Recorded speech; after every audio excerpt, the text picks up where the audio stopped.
continuar con la charla sobre estrategias bioclimáticas y de aprovechamiento de energías renovables aplicadas en edificios de Mendoza por el grupo Azimut y el grupo Cleope.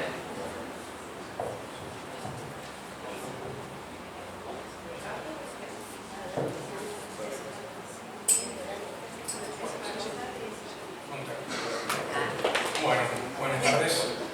Bien, este es un trabajo realizado conjuntamente, como dijo Victoria, entre un grupo de la facultad, Cleope y Azimut 180. El grupo Azimut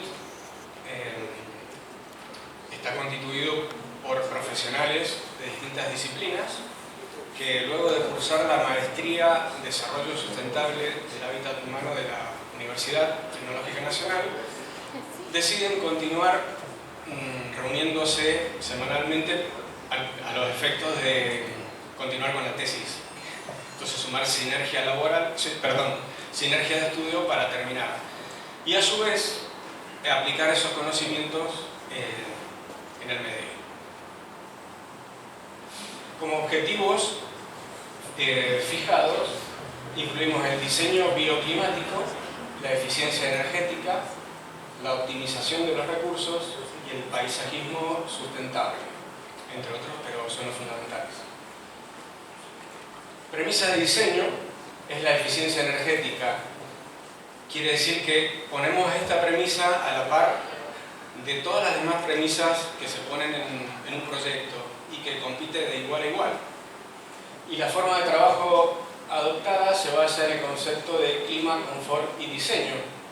O sea, conocer bien el clima del lugar donde se va a emplazar el proyecto, conocer las condiciones de confort de acuerdo al uso que se va a dar a la edificación y de esa forma aprovechar los aspectos favorables del clima y manejar los adversos. La idea del grupo es trabajar con simulación a los efectos de ir anticipándonos a lo que va a suceder y no esperar a la etapa de que estuviera el proyecto ya construido, porque a medida que el proyecto avanza, los cambios de estrategias cada vez son más costosas. También es importante no solo un buen proyecto, sino la implementación para que esto tenga algún resultado bueno. Entonces también se arma el detallado constructivo y el control de ejecución. Bueno, nuestro esquema se basa en un diseño bioclimático, el cual es un proceso iterativo y consta básicamente de 3 módulos fundamentales que dijimos y están relacionados con el clima, confort, diseño, donde tenemos el clima en sitio resumido normalmente en un archivo climático, el confort de acuerdo al uso que va a tener y un modelo del edificio simplificado. Todo esto es evaluado a través de un software de simulación del cual se sacan conclusiones, se analizan también con otras herramientas y de esa manera se incorporan al modelo y nuevamente se vuelve a simular y se repite el proceso. O sea que el modelo va a ser un modelo evolutivo. Una vez que se cumple el objetivo, por diversos motivos, puede ser por ejemplo por dinero, ya no se hace ciclar y se simula para calcular la carga térmica que tendrá el proyecto. Hay que destacar que este tipo de trabajo sigue el régimen dinámico, a diferencia de las normas IRAM que básicamente contemplan el régimen estático. Bien, antes de proseguir, quiero decirles que este proyecto es un proyecto que recibimos para evaluación y sugerir las estrategias, o sea que tampoco era ilimitada la toma de decisiones que podíamos tener, por un lado, y que vamos a presentar en la charla solamente el primer ciclado. Esto obviamente sirvió, pero no da la charla como para lo que sigue. La arquitecta Laura Pinegro va a describir el proyecto.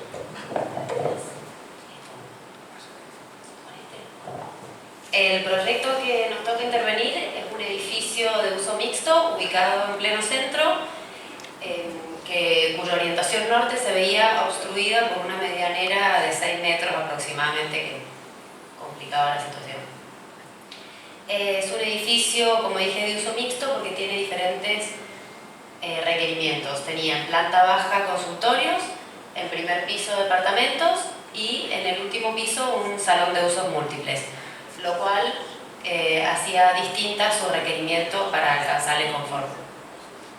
El proyecto base que recibe el equipo era un envolvente de hormigón simple, tanto para muros, entrepiso y techo, con un agregado de 5 centímetros de aislación en la cubierta y toda la carpintería del edificio con vidrio simple.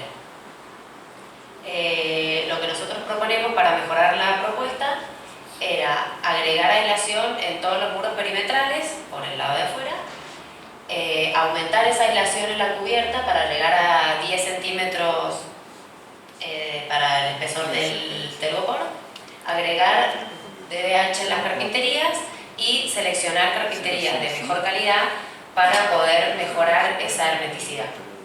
Y para las épocas muy calurosas incorporamos la ventilación estructural selectiva para poder lograr ese enfriamiento. Ahora vamos a explicar un poco el proceso de simulación.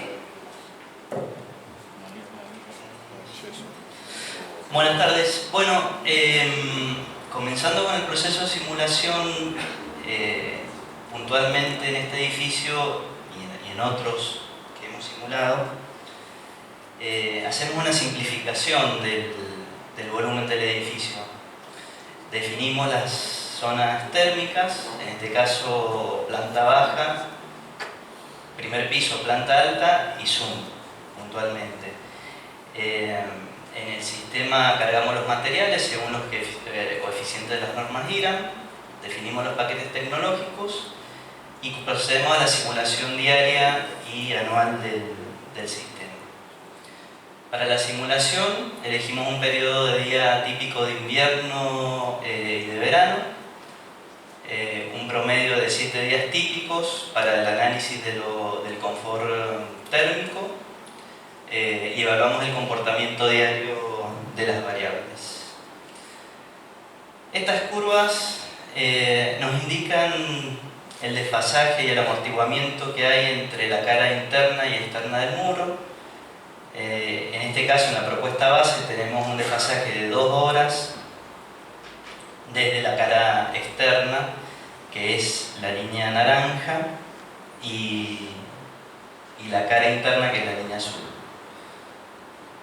En la propuesta mejorada se observa un desfasaje de 4 horas, lo cual un poco corrobora que las estrategias empleadas fueron las correctas.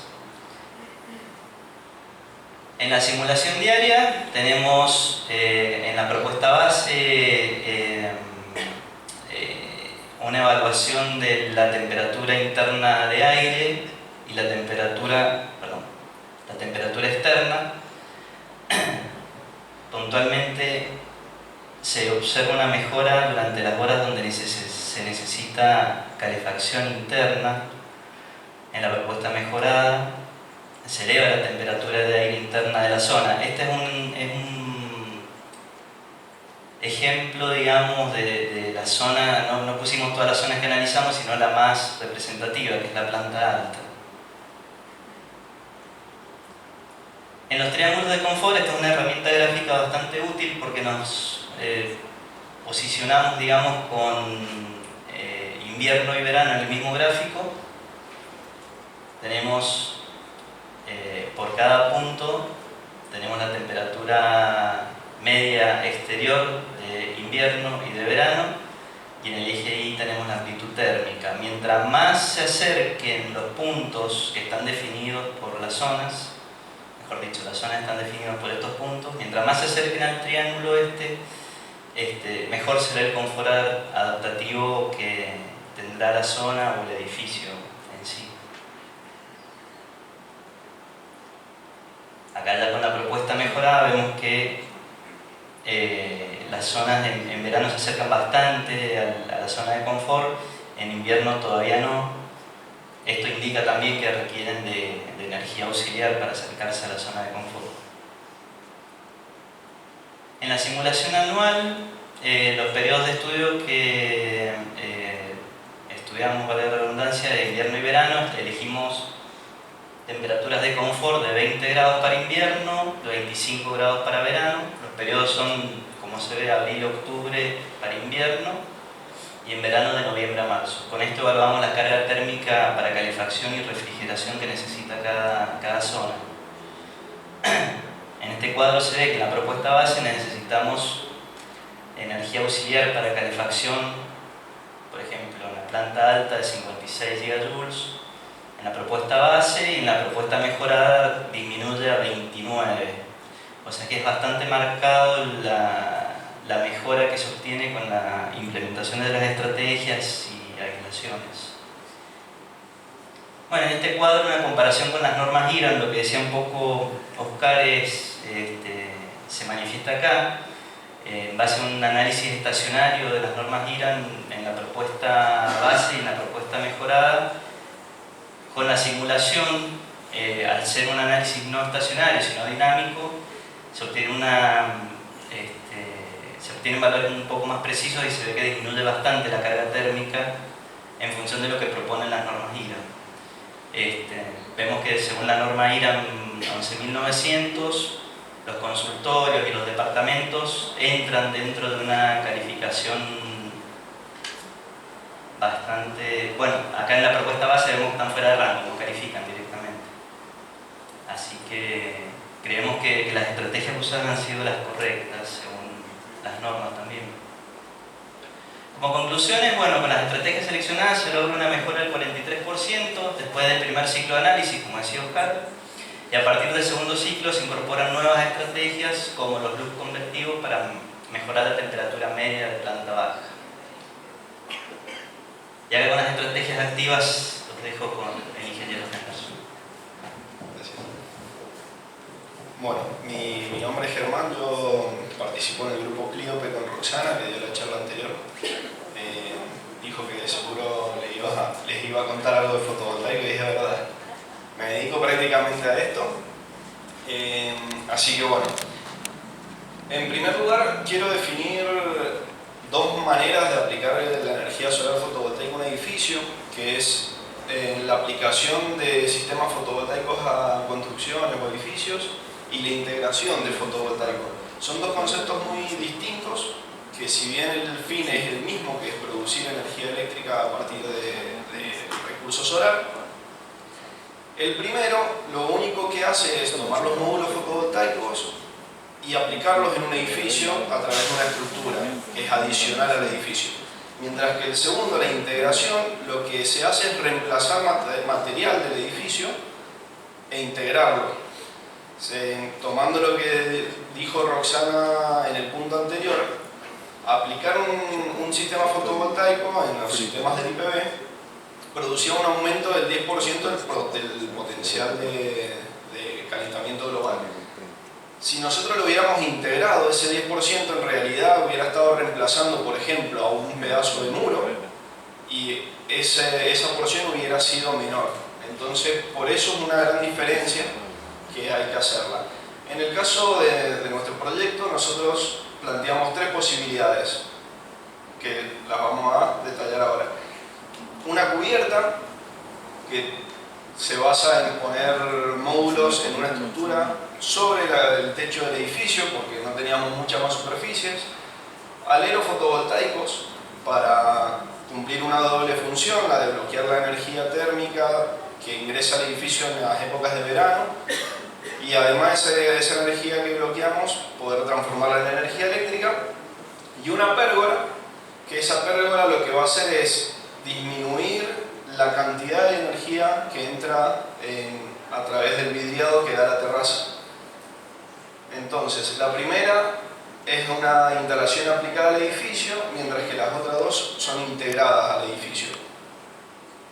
Ahora bien, hay que analizar cuál de esas instalaciones son las que realmente son beneficiosas para el edificio. Para ello, empezamos a analizar cada una a través de algo que se llama en máscara de sombras. Lo que se hace es tomar un punto para esa instalación y simular las trayectorias solares de todo el año que van a depender de la latitud del lugar y del día del año, y superponer la sombra de los objetos circundantes, ya sean edificios, vegetación. Para el caso del techo, como está muy elevado, las sombras dan atrás nuestro, o sea que no se producen sombras sobre la instalación. La proyección nuestra fue de 22 módulos de 315 vatios, hoy en día ya vienen de 370 vatios para las mismas dimensiones, que son de 2 metros por 1.